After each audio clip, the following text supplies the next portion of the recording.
নমস্কার, বাটা মশলা রান্নাঘরে সবাইকে স্বাগত। আমি নয়ন, আপনারা দেখছেন বাটা মশলার রান্নাঘর। স্বাদ ও পুষ্টিতে ভরপুর বাংলার ঐতিহ্যবাহী রান্না, সুস্বাদু এবং সহজ রেসিপি, যেমন সবজি দিয়ে মুগ মুসুরের ডাল, পালং শাকের ঘন্ট বড়ি দিয়ে, বিশেষ রান্না আরও অনেক কিছু ঘরোয়া উপকরণ দিয়ে সহজ পদ্ধতিতে রান্না শিখতে আমার চ্যানেলটির পাশে থাকুন। পুরো ভিডিওটা দেখতে থাকুন স্কিপ না করে। তাহলে চলুন দেখা যাক আমার রান্নাঘরে গিয়ে। প্রথমে আমি এখানে মুগ মুসুরের ডাল নিয়ে নিয়েছি, আর নিয়ে নিয়েছি সজনে ডাঁটা, ক্যাপসিকাম, বিনস, গাজর। আর এদিকে পালং শাকের জন্য ঘন্ট করার জন্য নিয়ে নিয়েছি পালং শাক, বেগুন, আলু আর বড়ি। বড়ি কিন্তু হাতে বানানো বড়ি, চাল কুমড়ো দিয়ে বিউলির ডালের বড়ি বানানো আছে হাতে। তাহলে চলুন সবজিগুলো এবার কেটে নেওয়া যাক। এখানে প্রথমে আমি সজনে ডাঁটাগুলো কেটে নেব, আর সজনে ডাঁটাগুলো খুব ভালো করে আঁশ ছাড়িয়ে নেব, যাতে ডাঁটার মধ্যে আঁশ না থাকে। ডাঁটার মধ্যে আঁশ থাকলে সেদ্ধ হতেও দেরি হবে আর খেতেও স্বাদ লাগবে না। তাহলে চলুন ভালো করে ডাঁটাগুলোকে আমি প্রথমে কেটে নিই। ডাঁটাগুলো এরকমভাবেই কাটতে হবে, খুব বড় সাইজের নয় আর খুব ছোট সাইজের নয়। আপনারা ডালের পরিমাণ অনুযায়ী ডাঁটা সবজি মিশিয়ে দেবেন, সেটা আপনারা বুঝে শুনে আপনাদের ডালের পরিমাণ মতোই দেবেন। খুব বেশি দেবেন না, আবার খুব কম দেবেন না, যতটা পরিমাণের দরকার ততটা পরিমাণেরই দেবেন। এবার এখানে আমি ডাঁটাগুলো সব কাটা হয়ে গেছে, এবার বিনসগুলোও কেটে নিচ্ছি। চেষ্টা করছি ডাঁটার সাইজের বিনসগুলোকে কেটে নেওয়ার, এবং আমি কোনা কোনা করে ডাঁটা যেরকমভাবে কেটেছি ওরকমভাবে বিনসগুলোও কেটে নিচ্ছি, আর গাজরগুলোও ঠিক ওরকমভাবেই আমি কেটে নিচ্ছি। সবজির কাটার সাইজ যদি সুন্দর না হয় তাহলে রান্না কিন্তু মনের মতো হয় না, যেটা আমার হয়। এবার আমি কেটে নেব ক্যাপসিকাম। ক্যাপসিকাম আমি পুরো গোটা দেবো না, কারণ আমার ডালের পরিমাণ কমই আছে, সেই জন্য আমি অর্ধেকটা ক্যাপসিকাম দেবো। ক্যাপসিকাম আমি এবার লম্বা লম্বা করে কেটে নিচ্ছি। এবার ক্যাপসিকামগুলোকেও আমি ওরকমভাবে একটু কোনা করে করে কেটে নেব, যাতে ডাঁটা, বিনস, গাজরের মতো করেই কাটা হয়। এরকমভাবেই আমি পুরো অর্ধেকটা ক্যাপসিকাম কেটে নেব। এবার আমি সবজি কাটা শেষ হয়ে গেলে আমি এগুলো ভালো করে জলের মধ্যে দিয়ে ধুয়ে নেব। এবার চলো, এবার আমি যাই তাহলে রান্নার ওখানে। গ্যাস ধরিয়ে দিয়েছি, কড়াই বসিয়ে দিয়েছি। শুকনো খোলাতে হাফ বাটি মুগ ডাল শুকনো খোলার মধ্যেই ভেজে নিচ্ছি। ডালটা যাতে পুড়ে না যায় সেজন্য খুন্তি দিয়ে সবসময় নাড়াচাড়া করে নিচ্ছি, যাতে ডালটা পুড়ে না যায়। এবার আমি ওই একই পরিমাণে আরও হাফ বাটি মুসুরের ডাল ওই ভাজা মুগ ডালের সঙ্গে দিয়ে কড়াইতে একটু নাড়িয়ে চাড়িয়ে নিয়ে এবার আমি ধুয়ে নেব। এদিকে কড়াইয়ের মধ্যে আমি ডাল সেদ্ধর জন্য জল দিয়ে দেবো পরিমাণ মতো। এবার জলটা ফুটে উঠলেই আমি ওই ধুয়ে রাখা মুগ মুসুর ডাল দিয়ে দেবো। এবার মুগ মুসুর ডাল দেওয়ার পরে আমি কেটে রাখা যে সবজিগুলো আমি জলে ধুয়ে রেখেছিলাম ওই সবজিগুলো আমি ডালের মধ্যে দিয়ে দেবো। দিয়ে খুন্তি দিয়ে একটু নাড়িয়ে চাড়িয়ে নেব, নিয়ে আমি একটা ঢাকনা লাগিয়ে দেবো। দেখব যত সময় না সেদ্ধ হয়। হ্যাঁ, ওই সময় কিন্তু গ্যাসের ফ্লেমটা মিডিয়াম ফ্লেমে রাখতে হবে। এবার চলুন আর সবজিগুলো এবার কেটে নেওয়া যাক। এদিকে এসে আমি এবার সবজিগুলো কাটা শুরু করলাম। আলু নিয়ে নিয়েছি আর বেগুন নিয়ে নিয়েছি। আলুগুলো আমি পিলারের সাহায্যে আলুর খোসাগুলো ছাড়িয়ে নিয়েছি। এবার আলুগুলো আমি কেটে নিচ্ছি ডুমো ডুমো করে।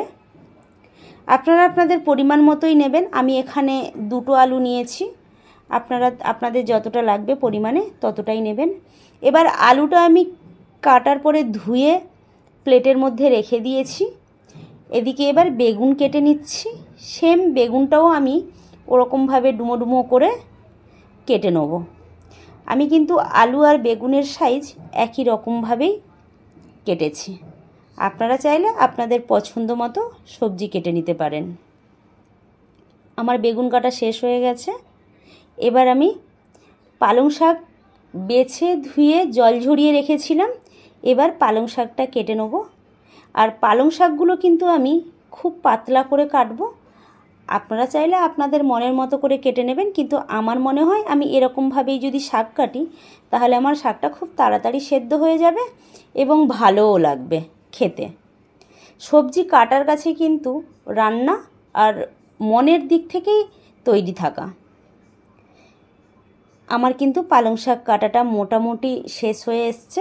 এবার আমি পালং শাকটা আমার কাটা হয়ে এসছে। আমার পালং শাক কাটা হয়ে গেলে এবার আমি চলে যাব রান্নার ওদিকে। তো চলুন এবার রান্নার ওদিকে যাওয়া যাক। এবার আমি চলে আসলাম ডাল সেদ্ধর এখানে। তো ডালটা আমার মোটামুটি সেদ্ধ হয়ে গেছে, একদম গলে যায়নি আর একদম শক্তও নেই, মোটামুটি ডালটা সেদ্ধই হয়ে গেছে, মাখো মাখো হয়ে গেছে, আর সবজিগুলোও কিন্তু সেদ্ধ হয়ে গেছে। আপনারা কিন্তু ডাল ঘুটুনি দিয়ে যদি এটা ঘোটেন তাহলে কিন্তু ডাল ঘেটে যাবে এবং সেদ্ধ করা সবজিগুলোও ঘেটে যাবে। সেজন্য আমি জাস্ট খুন্তি দিয়ে একটু ভালো করে নাড়িয়ে চাড়িয়ে নিলাম যাতে সবজিগুলো না ঘেটে যায়।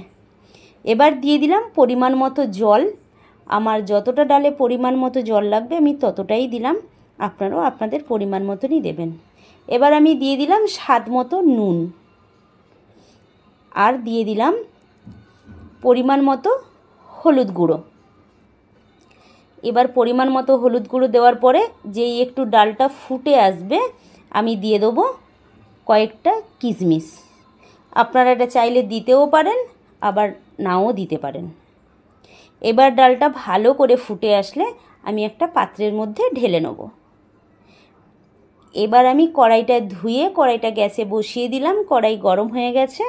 এবার আমি দিয়ে দিলাম ফোড়নের জন্য কড়াইতে সর্ষের তেল। সর্ষের তেল গরম হয়ে গেছে। আমি এবার সর্ষের তেলের জন্য দিয়ে দিলাম ফোড়নের জন্য সাদা জিরে, শুকনো লঙ্কা আর তেজপাতা। এবার ফোড়নটা একটু লাল লাল হয়ে এসছে। এবার দিয়ে দিলাম 1 ইঞ্চি মতো আদা গ্রেট করা।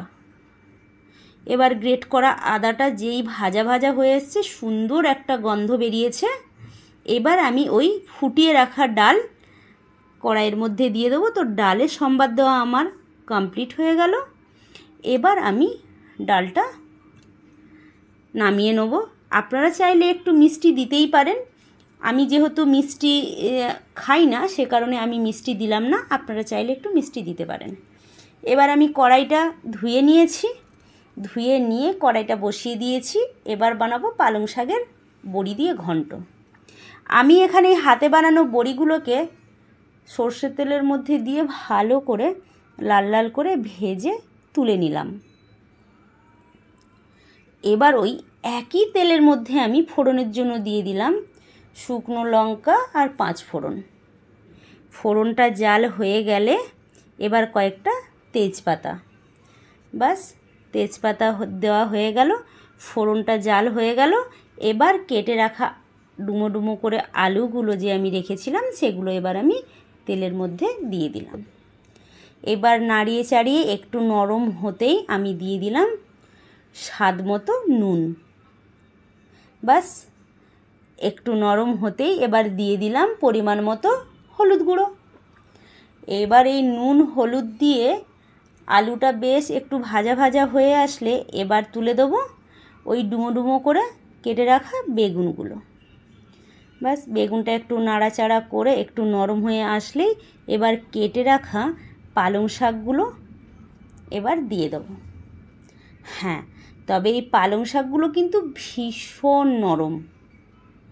আর এই পালং শাক এই জন্যই আমি এত পাতলা করে কেটেছি যে আর আলাদা করে কিছুই খুঁজে পাওয়া যাবে না। পালং শাকটা ভীষণ নরম ছিল আর আমার দেখে তো ভীষণ পছন্দ, তাই আমি ভাবলাম আজকে পালং শাক আর হাতে বানানো বড়ি দিয়ে আজকে রেসিপিটা আপনাদের সঙ্গে আমি শেয়ার করব।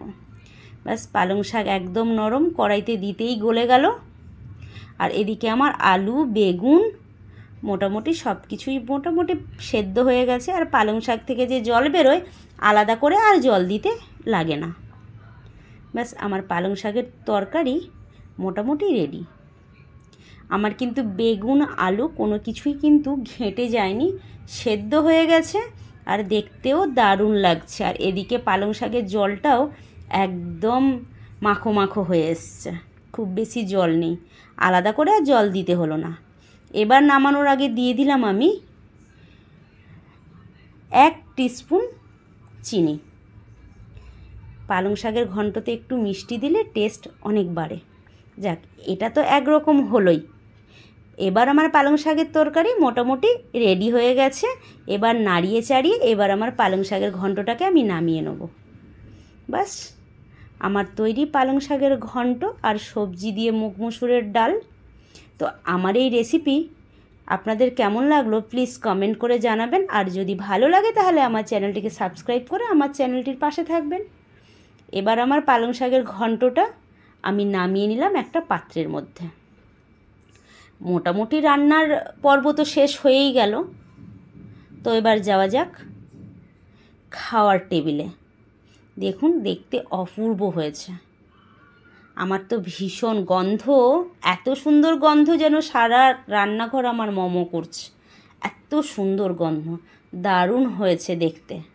তো চলুন এবার ডাইনিং টেবিলে যাওয়া যাক। ওখানে তো প্লেট রেডি খাওয়ার জন্য। এটা আমার আজকের মেনুতে ছিল ভাত, পালং শাকের বড়ি দিয়ে ঘন্ট। আর আমি কিন্তু পালং শাকের মধ্যে বড়ি দিইনি, কিন্তু বড়ি আমি ভাজা বড়ি আলাদা করে গুঁড়ো করে নিয়েছিলাম। আর এটা হচ্ছে আমার সেই সবজি দিয়ে মুগ মসুরের ডাল। আর সঙ্গে আজকের আমার মেনুতে আগের দিনের এই শাক ভাজা, আর রয়েছে ট্যাংরা মাছ আলু দিয়ে ঝাল আর কাতলা মাছ আলু দিয়ে ঝাল। বাস, এবার আজকের দুপুরের খাওয়া দাওয়া ছিল এটাই।